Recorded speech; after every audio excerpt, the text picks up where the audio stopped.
You know what changes? Everything. Times change. Technology changes. People change. Sometimes it seems overnight. You can resist it. You can adapt to it. But you can't ignore it.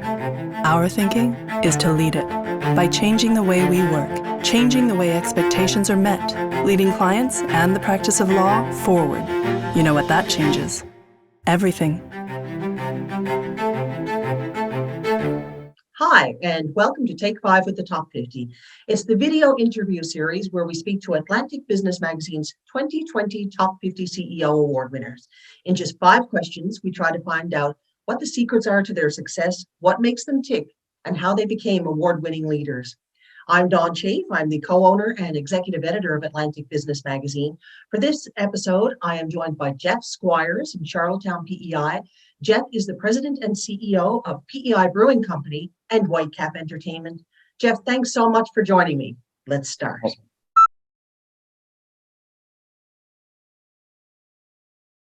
Two businesses for myself. Prince Edward Island Brewing Company, located in Charlottetown, and we make great beer as well as ready-to-drink beverage alcohol products. We have 4 brand lines that we work at and promote. There's the Gahan brands, which people are familiar with, the Gahan restaurants across Atlantic Canada, Beach Chair Lager, our Colliding Tides series of ready-to-drink beverages, as well as our After Hours series of seasonal small batch craft beers. So we try to do a good job in all of those different areas and building those brands. And then Whitecap Entertainment is the other company that I'm responsible for and look after. And obviously we produce Cavendish Beach Music Festival, which has become a staple of the tourism season here in Prince Edward Island. And we all know that we did not have a Cavendish Beach Music Festival in the summer of 2020.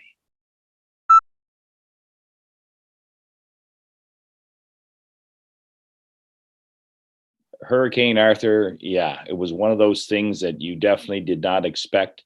Looking back, it was the earliest hurricane ever in the history of Prince Edward Island. So it was not in any type of forecasting with regards to that specific weather situation we were dealing with. But your question with regards to risk management, what I would say is that we had an unbelievable team of people representing everything from fire marshal's office to traffic and busing and policing and EMS and all those service providers and compliance people.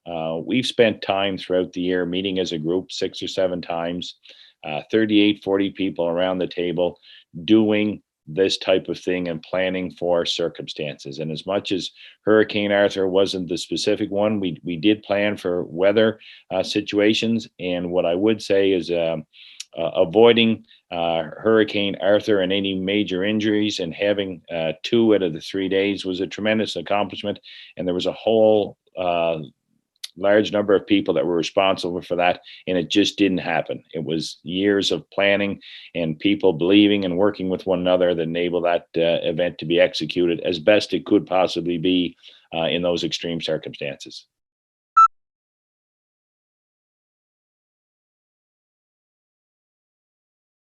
I think you're going to see a demand for travel and a demand for visitation to the Atlantic provinces and specifically Prince Edward Island. And we're going to have to be ready for it. And when I say that, I think our service providers, our cruise ship industry, our air access, our busing, all those types of things are going to have to be ready to go. Our convention business, I think there's going to be a demand for people wanting to do things, and there's going to be hopefully some saved dollars there that the people can expend post COVID, and PEI is going to be positioned very well. And we've managed to become known here in Atlantic Canada as a safe destination. I think that's going to play to our advantage, where people are going to want to travel to someplace safe. I think international travel is going to be still compromised for a little bit longer, maybe than some of our domestic travel, and I think we'll benefit for that. But we have a tremendous tourism product here in Atlantic Canada, and I think there's going to be some people who are going to work with their own operations and even improve the offerings, and there'll be some new product development happen.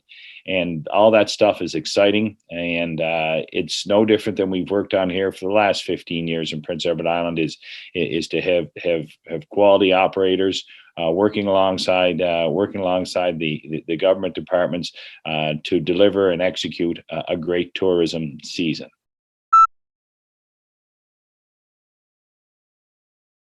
Over the last 11 years, it's been a challenge growing and making sure you have the resources and equipment and the people, all that can align with that growth. And I think therein lies the answer. We have a tremendous staff. We have some long-term staff that have been with us for 10 or 11 years now, and they've been part of that growth process.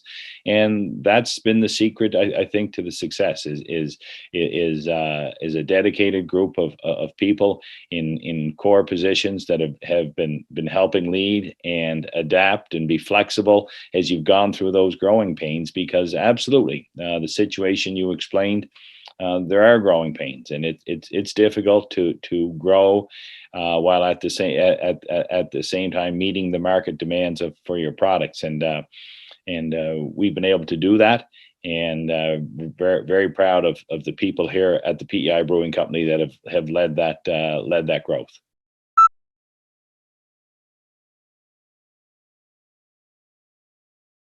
In any leadership position, it's always a challenge to you have to make decisions, but you have to always be open to new ideas and new directions. So I guess the answer is balance. I think I take a lot of pride in speaking with the different departments and areas and people whom I'm fortunate to work with and getting their input. And at the end of the day, make the best possible decisions with the information that you have available to you, and that comes from, I think that comes from listening. And maybe when we sit sometimes in those leadership roles, we think we have to know all the answers. We don't have to know all the answers. Our job as leaders is I think is to listen and use the information that is around us in order to make the best possible decisions to move the organization forward. So when I speak about collaborative, absolutely, I have no trouble making a decision when it's time to make a decision. But at the same time, I think those decisions are based on using the expertise of the resources and the key people that you have around you.